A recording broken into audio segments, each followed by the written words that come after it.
पर अब पता चला है कि आप भगवत कथा से प्रेम करने लगे हैं, तो आपसे घूंघट करूंगी तो अपराध हो जाएगा। इसलिए नाथ, अब मेरे उस विषाद, मेरे उस विकार को अस्वीकार करें और मुझे स्वीकार करें। और चरणों में प्रणाम करके पत्नी ने वो नियम छोड़ दिया। लेकिन अंगद जी की स्थिति देख लो।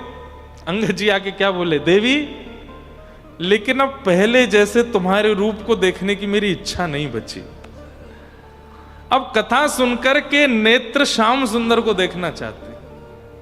अब तो केवल एक ही इच्छा है कि वो माधव देखें। पत्नी और प्रसन्न हो गई, बोले कि मैं ये सुनकर के मेरा नृत्य करने का मन होता है, आप कैसे बदल गए? बोले पता नहीं, अब मुझे पता चला कि कथा तुम क्यों सुनती थी। सुनो, अब सब हमारे बीच में रजामंदी हो गई है, मुझसे अपराध तो बनाई, हम आचार्य से निवेदन करें और वे हमारे घर में आके कथा सुनाएं। दोनों पति पत्नी गए और जाकर के आचार्य से निवेदन किया। सप्ताह कथा अंगद जी ने अपने घर पर कराई और पूरी कथा यजमानत्व में बैठ करके सुनते थे। यही प्रसंग पूरा नहीं हुआ, अंगद जी की चरित्र बहुत सुंदर है। फिर अंगद जी मंत्री थे, अपने राजा के बिहाफ पे युद्ध करने जाते थे। कई बार राजा नहीं जाता थे, मंत्री ही मुखिया बनकर के युद्ध में जाते। तो एक पास के किसी शहर में युद्ध हुआ, वहां युद्ध में वहां के राजा को परास्त करके, और युद्ध में ऐसा होता था कि राजा को परास्त करके उसका सारा धन साम्राज्य लेकर के अपने यहां आते हैं। तो अंगद जी महाराज जब उसका सारा धन लेकर के आने लगे, तो उसी धन में एक बहुत सुंदर मणि थी। उस मणि को देख करके पता नहीं क्यों अंगद जी के मन में आया कि मैंने आज तक किसी मंदिर में जाके दर्शन नहीं किए, और मेरा और पत्नी का आपस में भाव हुआ है कि हम कुछ दिन बाद पहली बार जगन्नाथ जी का दर्शन करने जाएंगे, तो ये मणि मैं रख लेता हूं। वैसे भी राजा कुछ ना कुछ उपहार देंगे मुझे, तो मैं ये मणि रख लेता हूं, ये मणि मैं जगन्नाथ जी को अर्पित करूंगा। उस मणि को उन्होंने अपने पाग में रखा। राजा को पता चला, राजा को किसी ने जाकर के खबर दी कि अंगद जी ने एक मणि को अपनी पाग में रख लिया है। यहां अंगद जी की स्थिति बनी जगन्नाथपुरी जाने की, तो राजा ने बीच रास्ते में सैनिकों को भेज करके उनको बंदी बनवाया। बोले आपकी पाग खोल के दिखाइए। अंगद जी पत्नी की ओर देखे, बोले मैंने चोरी नहीं की है, मैं आकर के राजा को सब बताने वाला था। वो जीती हुई सामग्री में से सब सेना को उपहार देते हैं, तो मैं उपहार में ये मणि मांगने ही वाला था, लेकिन मुझे था कि मुझे जगन्नाथपुरी जाना है, पहले मैं मणि ले जाता हूं, सब क्रिया करके आके राजा को बता देंगे। बोले ये सब तुम्हारी बनावटी बातें हैं, हमें पता है तुमने मणि की चोरी की है, मणि दिखाओ। अंगद जी ने मणि निकाली। बोले मणि हमें दे दो। बोले अब इस मणि पर जगन्नाथ जी का नाम अंकित हो गया है, ये उन्हीं के लिए है, मैं आपको नहीं दे सकता। सैनिकों ने कहा तुम्हारा सर धड़ से अलग कर देंगे, मणि दो। बोले सर धड़ से अलग कर देना, एक बार जगन्नाथ जी को देखाऊं, उसके बाद जो चाहे करना, पर ये मणि तो जगन्नाथ जी के पास ही जाएगी। सैनिकों ने जब बहुत हट किया, तो पास में एक सरोवर था, उस सरोवर में मणि को फेंक दिया। और अंगद जी महाराज भुजा उठा के बोले मैंने कथा में सुना है नाथ कि आपकी भुजाएं बहुत आवान उलंबित हैं, आप लंबी भुजाओं वाले हैं। मेरी वस्तु आप तक पहुंचाने में मुझे चल के आना पड़ेगा, पर मेरी वस्तु को स्वीकार करने के लिए आप तो कहीं भी आ सकते हैं।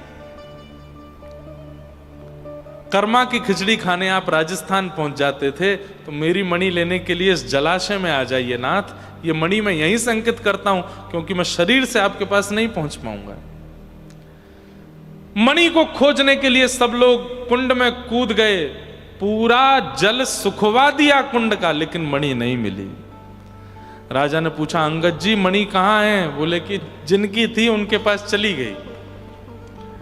बोले इनकी हथकड़ी लगाओ, बेड़ियां लगाओ, इनको लेके चलो जगन्नाथपुरी, और महाप्रभु जी के पास यदि वो मणि नहीं मिली तो इनका सर धड़ से अलग करेंगे। पहली बार जगन्नाथ दर्शन करने के लिए अंगद जी गए, हाथों में हथकड़ियां, पैरों में बेड़ियां, और सैनिक नंगी तलवार लेकर के चल रहे हैं। और अंगद जी महाराज जैसे जगन्नाथपुरी पहुंचे, जगन्नाथ महाप्रभु के जैसे ही दर्शन खुले हैं, सबने देखा उस मणि को जगन्नाथ जी ने अपने कंठ में धारण करके रखा है। अंगद जी के नेत्र सजल हो गए। आज भी वो मणि जगन्नाथ जी कंठ में या शीश पर कहीं धारण करते हैं, आज भी। कथा सोचिए, और कोई अनुष्ठान नहीं किया अंगद जी ने, केवल कथा सुनने में रति लगा दी, सुनने में रुचि लगा दी, उससे इतना बल प्राप्त हो गया कि कहां मणि पधराई और कहां पहुंची।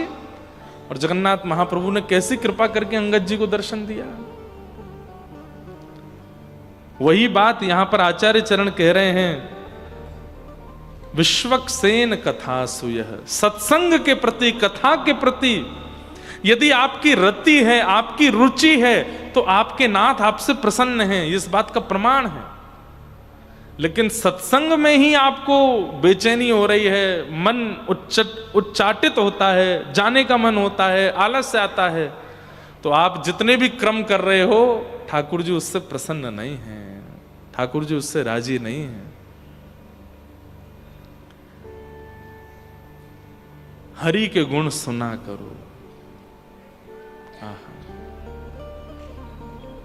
नोत्पादये दधिरतिम श्रम एव हि केवलम कि धर्मस्य यापवर्गस्य नार्थोऽर्थायोपकल्पते नार्थस्य धर्मैकान्तस्य कामो लाभाय स्मृत। हमारा धर्म याप वर्गस्य, अपवर्ग है। पवर्ग शब्द में प फ ब भ म, प फ ब भ म 5 शब्द होते हैं। हमारा धर्म अपवर्ग है, पवर्ग नहीं है। पवर्ग शब्द के 5 शब्द किस भाव को अंकित करते हैं? तो प से पाप, पाप के बाद यदि आप भगवत सानिध्य लेते हो कि मुझसे पाप हो गया नाथ, मेरे पापों को दूर करो, मुझसे बहुत बड़ा अपराध हो गया, उसको धर्म नहीं माना जाता।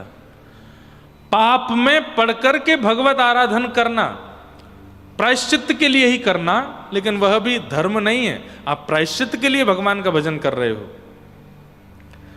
प और दूसरा शब्द फ, यानी कि फल की प्राप्ति के लिए भगवत भजन करना।